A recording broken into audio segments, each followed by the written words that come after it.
নমস্কার, মুন ব্লগের আরো একটি নূতন পর্বে সবাইকে স্বাগত। আমি এখন যাচ্ছি একটু ডাক্তারের কাছে, একটু রক্ত রিপোর্ট করতে। সেটা আবার না খেয়ে খালি পেটে জলের বোতলটা নিয়েছি কাছে, আর তরি তরকারি সব কেটে দিয়ে যাচ্ছি। উনিমা রান্নাটা করতে লাগুক, আমরা তার ডাক্তারখানাতে আসি। তো পর্বটা আপনারা দেখতে থাকুন, ভালো লাগবে। যারা নূতন দেখছেন তারা একটু সাবস্ক্রাইব করে দেবেন। তোমরা কিন্তু দেরি করো না রোদের মধ্যে। ডাক্তারবাবু এসে গেছে, ফোন করেছিল। ব্লাডটা দিয়েই চলে এসো।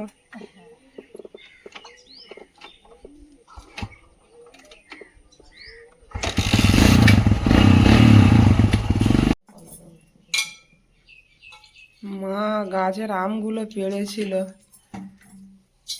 বললো যে বাড়ি নিয়ে গিয়ে পাকিয়ে খাবো। তা আম কালকের মুন কাটছে, সব ভিতরে দেখছি পোকা। তাই আজকে সকালবেলা মা সব আমগুলো ছাড়িয়ে আম সত্ত্ব বানাচ্ছে। কি সুন্দর একটা সেন্ট উঠছে বলো মা।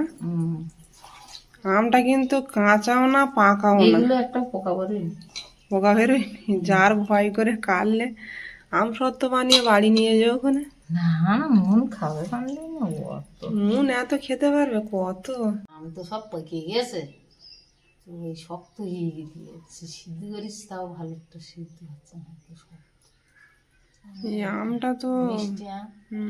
আমটা অন্যরকম, বাজার থেকে এত আম আনি আর এই আমের স্বাদ একদম আলাদা বলো।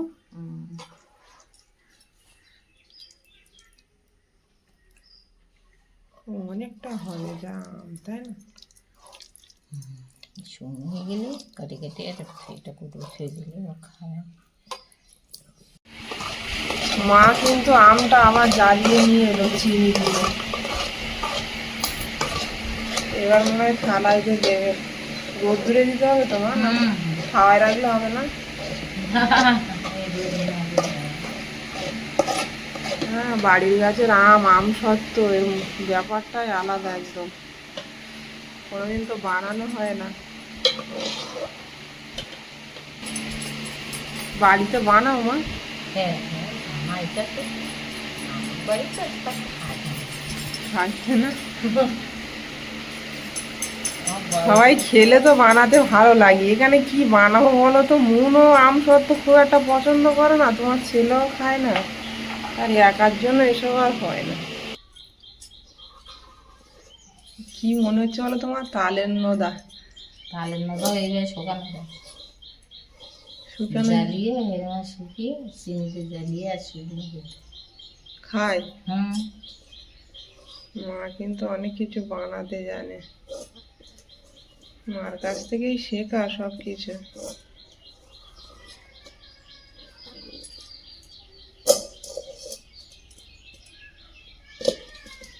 একেবারে তালের নোদার কালারে হয়েছে আমটা, পাকাও না কাঁচাও না, মিডিয়াম। সবুজ কালারের হলে কাঁচা আমের আম সত্ত্ব দেখতে ভালো লাগে। সব থেকে বড় কথা, গাছের আম দিয়ে বাড়িতে এরম ভাবে বানানো, ওটা তো একটা আলাদা ব্যাপার। আরো অনেকগুলো আছে আম, এগুলো পেড়ে নিতে হবে, পোকা হয়ে যাবে না তো? কাঁচায় না পারলে পোকা হয়। এই যে এখন অনেকগুলো আম আছে, পেড়ে না নিলে পোকা হয়ে যাবে। আর গাছটা কিন্তু ওপরে অনেক ডালপালা ছেড়ে বড় হচ্ছে, লম্বা হয়ে যাচ্ছে আস্তে আস্তে। গাছ অনেক বড় হবে জানো মা। দেখো কতটা বড় হয়ে গেছে কদিনে। এক সাইডে আছে, জায়গা পাচ্ছে না, গোড়াটা যে মোটা হবে সে জায়গাটাই নেই।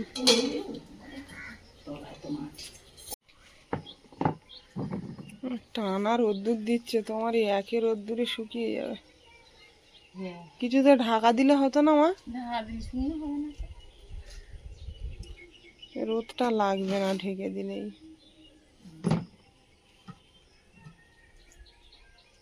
বাড়িতে খাওয়া হবে আর অত ভালো করে দরকার নেই। লাউ গাছে এদিকে লাউ হয়েছে, এই তো লাউয়ের একটা ছনি পড়েছে। এই যে সকালবেলা দেখে খুব আনন্দ হচ্ছিল, লাউ গাছে লাউ হয়েছে আমার। কোনোদিন তো লাউ গাছে লাউ এরম হয়নি। এর আগের বারে লাউ গাছ দিয়েছিলাম, মরে গেছিল, পোকায় খেয়ে নিয়েছিল। ডালটা উপরে তুলে দেওয়ার দরকার।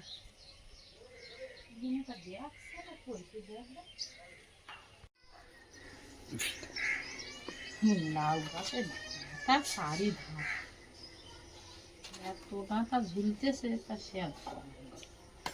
কিছুটা ডাঁটা কাটা হচ্ছে, খাওয়া হবে কাঁকড়া দিয়ে। আর মা আছে, এই সুযোগে ডাঁটা খেয়ে নিতে হবে, আর খাওয়ার লোক নেই বাড়ি। ডাঁটা রান্না করলে নষ্ট হয়। নষ্ট হয় না। ওখানে অনেক কটা দানা দেওয়া ছিল, কোনটা কিভাবে উঠেছে কিছু বোঝা যাচ্ছে না।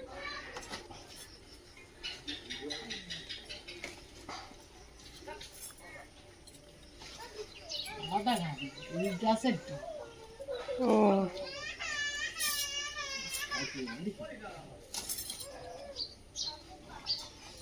গোটা দিল, গোড়া না পরিষ্কার করে দিলে হয়। এত রোগ গোড়ায় ঝুল দিলে ভারী বাজ।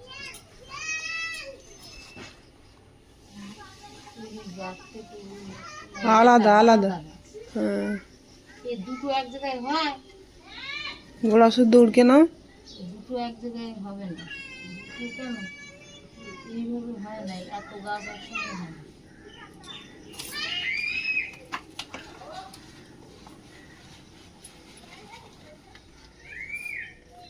এত গাছ একসঙ্গে রাখলে হয়।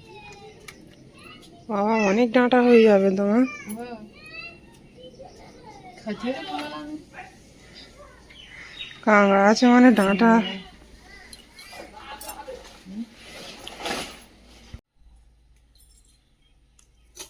এখানে যুক্তি ফুল, এই যে আগের দিন পেড়ে আনা হয়েছিল। পাশে একটা গাছ আছে আমাদের বাড়ির পাশেই, ফ্রিজের মধ্যে রাখা ছিল। সে ফুলের কথা আর মনে নেই কারো।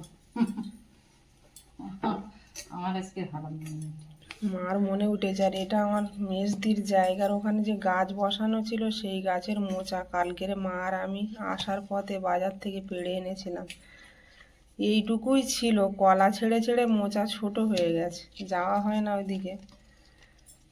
তো এই মোচা রান্না হবে, যুক্তি ফুল, লাউ ডাঁটা, অনেক রকম রেসিপি হবে আজকে। আর মা তো ডাঁটা কাটা শুরু করে দিয়েছে এদিকে।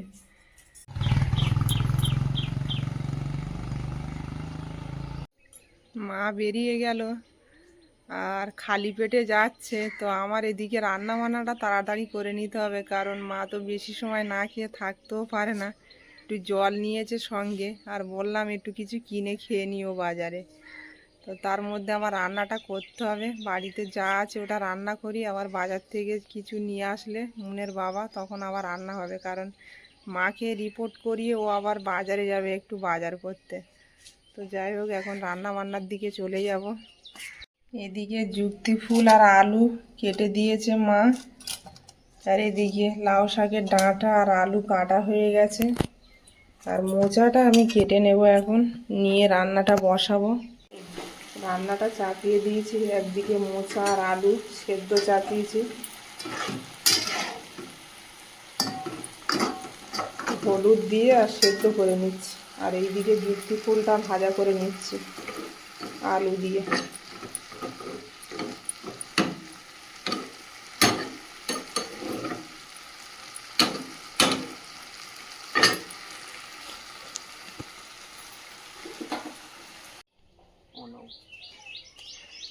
মুন্ডানির জন্য একটা লস্যি নিয়ে আসি।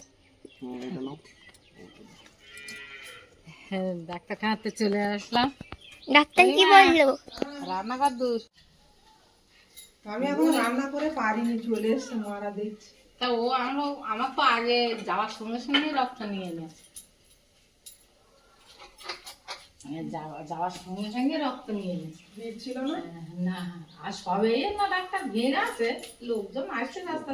আর বাসা যাওয়ার সঙ্গে সঙ্গে কিন্তু আমার মা বলো খিদে লেগেছে, তাড়াতাড়ি রাস্তায় কিছু খাওনি? বিস্কুট কিনে নেবো। এখন তাড়াতাড়ি বানাচ্ছি একটা। এটাই করো, তাই মাংস। আমি আর খাবো না। কি খাবি নি? পাস্তা খাইয়ে? হ্যাঁ, আন্টি খেতে যাই তো। মাঝে মাঝে পাস্তা বানিয়ে দিয়েছিল আর আজকে। আমি যে তোমার জন্য লস্যি আনছি, এটা খা। এটা ঠান্ডা আছে। রান্না এখনো হতে বাকি আছে, এখনো হয়নি। ভাত বসিয়ে দিলাম আর ওদিকে লুচি ফুল আর আলুটা ভাজা হয়েছে, মোচাটাও সেদ্ধ হয়েছে। তার মধ্যে মা চলে এসছে, একটা রোল বানিয়ে দিচ্ছি, খাবে। এখন তো বেশি টাইম হয়নি, 9টা বাজে। খিদেও পেয়ে যায়, সকাল হলে মা তো কিছু খেতে দিতে হয় সকালে। আর মুন বলছে আমি খাবো না, ওই জন্য মায়ের মতো বানিয়ে দিচ্ছে। মুন খাবে না? আমার পাস্তা দিয়েছিল আন্টি, না বানিয়ে দিয়েছিল আমাদের। আমরা পড়ছিলাম, তারপর শেষে বানিয়ে দিয়েছিল, তারপর খেয়ে এসেছি। এ নাও মা, তোমার রোল রেডি হয়ে গেছে। আর মোড়ালাম না, এইভাবে খেয়ে নাও। খাবো না, আমার এক হাতে। তোর ছেলে তো খায় না, ভাত খেয়ে নিয়েছে। এই রোল বানিয়ে এসছে, এটা গুলিয়ে দিবি তো একদম দোকানের রোল দিয়ে যাবে। আর গোলালাম না, না ওইভাবে না না, খেয়ে করে নাও। দে, আমি গুলিয়ে দিই। এদিকে কাঁকড়া দিয়ে মোচার তরকারিটা আমার হয়ে গেছে, আর রান্নাটা পুরোপুরি দেখাতে পারছে না। আমি এক হাতে এইভাবে ক্যামেরা করা যায় না। এদিকে আর একটা কড়াই চাপিয়ে দিয়েছি, লাউ শাকের ডাঁটা আর কাঁকড়া দিয়ে একটা তরকারি হবে। কড়াই পেঁয়াজ দিয়ে দেবো।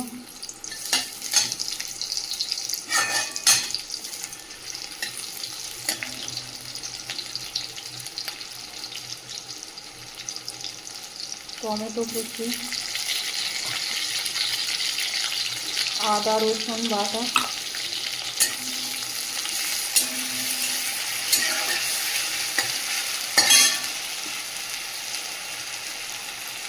কাঁচা লঙ্কা কুচি,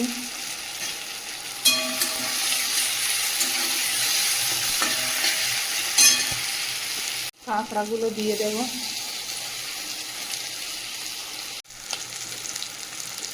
লবণ দিয়ে দেবো।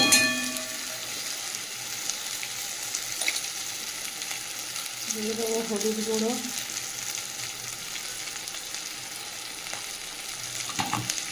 জল দিয়ে দেবো।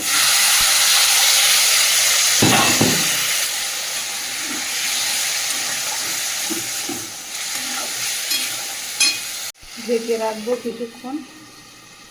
নুনের বাবা চিকেন এনেছে বাজার থেকে, ধুয়ে নিলাম। আর এগুলো এখন ম্যারিনেট করে নিতে হবে। এদিকে ঢাকনাটা খুলে দেখে নেবো। কাঁকড়াটা একদম ভাজা হয়ে গেছে, ডাঁটা আর আলুটা দিয়ে দেবো।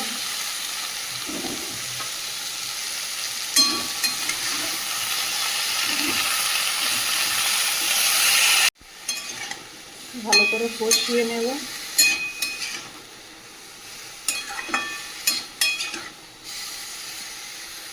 সবজিটা খুব সুন্দর করে কষিয়ে নিয়েছি, এবার জল দিয়ে দেব।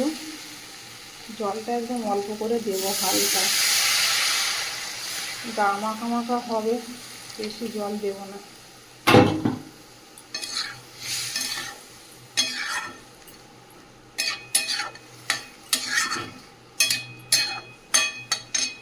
ওদিকে সবজির তরকারিটা হতে হতে মাংসটা ম্যারিনেট করে নেব। এখানে পেঁয়াজ, টমেটো, কাঁচা লঙ্কা আছে, সব একসঙ্গে দিয়ে দেব।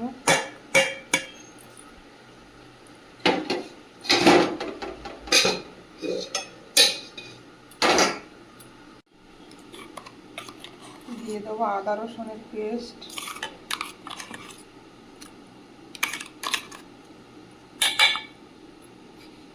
লবণ দিয়ে দেব,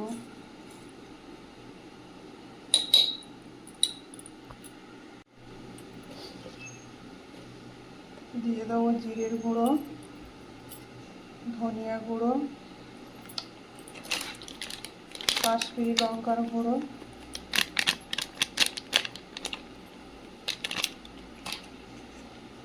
টক দই দিয়ে দেবো একটু,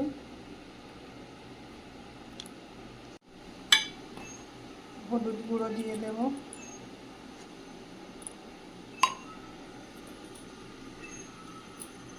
দিয়ে দেবো সর্ষের তেল, দিয়ে ভালো করে মাখিয়ে নেব। ভালো করে মাখিয়ে নেব।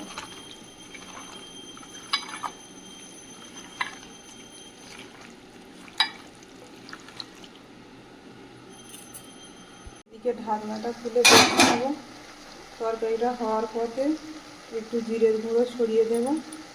আর এদিকে মাংসটাও ম্যারিনেট করে রেখে দিলাম। সব কিছু এক হাতেই করছি আর খুব তাড়াহুড়োর মধ্যে করছি।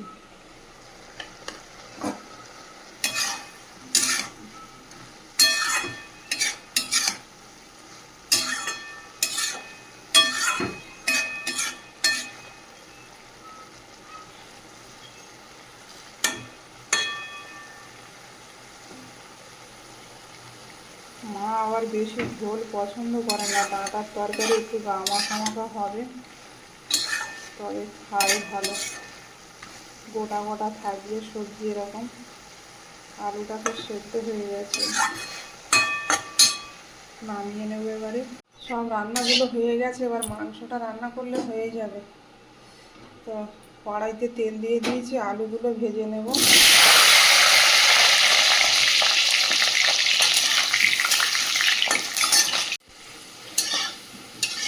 এই যে আলুগুলো ভেজে নিয়েছি, এবার তুলে নেব।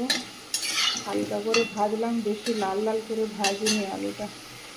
এবার গোটা গরম মশলা দিয়ে দেবো তেলের মধ্যে। এখানে ম্যারিনেট করে রাখা চিকেনটা দিয়ে দেবো।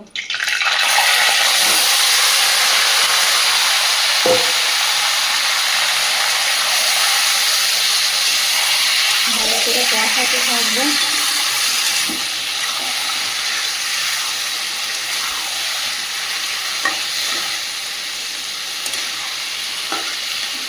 কিছুক্ষণ কষিয়ে নিয়েছি, এবার ঢেকে রাখবো।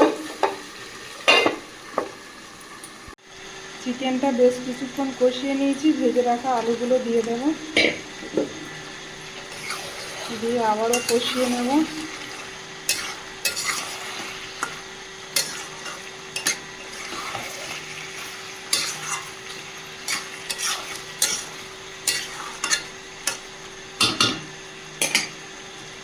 ঢেকে রাখবো। চিকেনটা খুব সুন্দর করে কষিয়ে নিয়েছি, আর চিকেন থেকে তেলটাও ছেড়ে দিয়েছে। এবার এখানে গরম করে রেখেছি, এই জলটা দিয়ে দেব।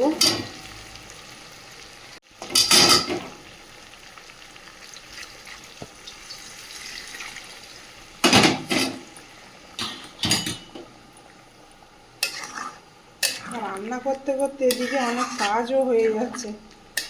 জামা কাপড় কাচা, রান্না চাপিয়ে দিয়ে স্নান করা, না তো সময়ে কুলিয়ে উঠতে পারবো না।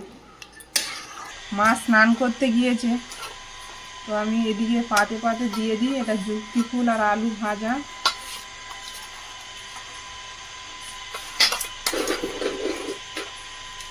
আর এটা আছে মোচা দিয়ে, চিটি কাঁকড়া আলু দিয়ে, আর লাউ শাকের ডাঁটা আলু দিয়ে কাঁকড়া, আর এদিকে মাংসর ঝোল। আজকে খুব সুন্দর খাওয়া দাওয়া। তুমি বসে যাও।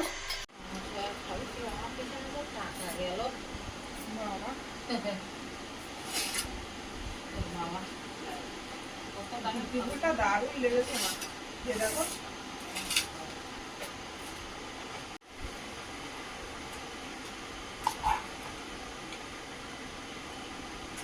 খেয়ে বলো মোটা কেমন হয়েছে। কাঁকড়া একটু চিবাবে। না কাঁকড়া খাবো না। কাঁকড়া একটু খেতে হয় বাবা। সব রকম একটু একটু করে খেতে হয়।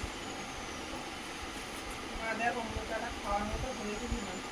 ঝটপট আজকে রান্না বান্না করেছে। মা দেখ।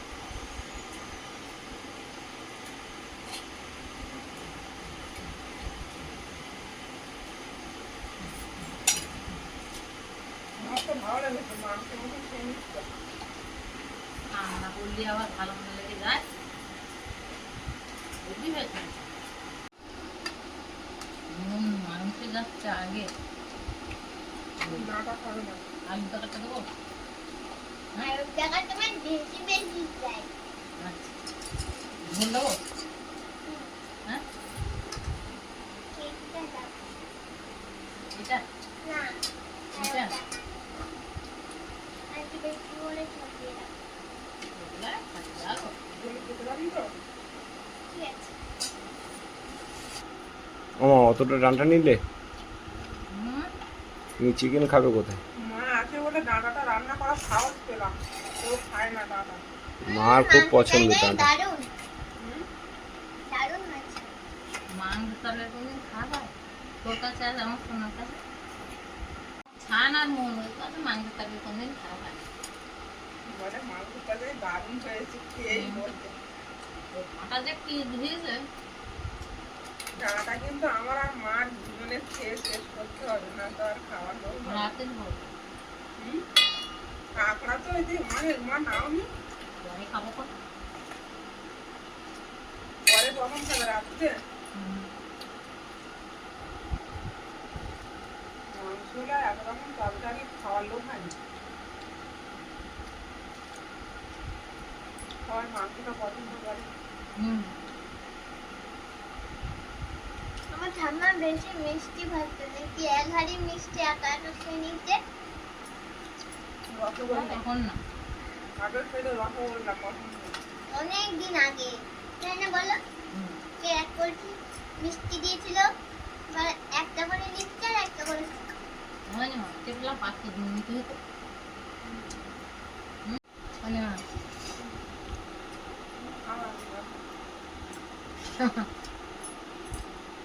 ওমা আমার জন্য ভাত বেড়েছো?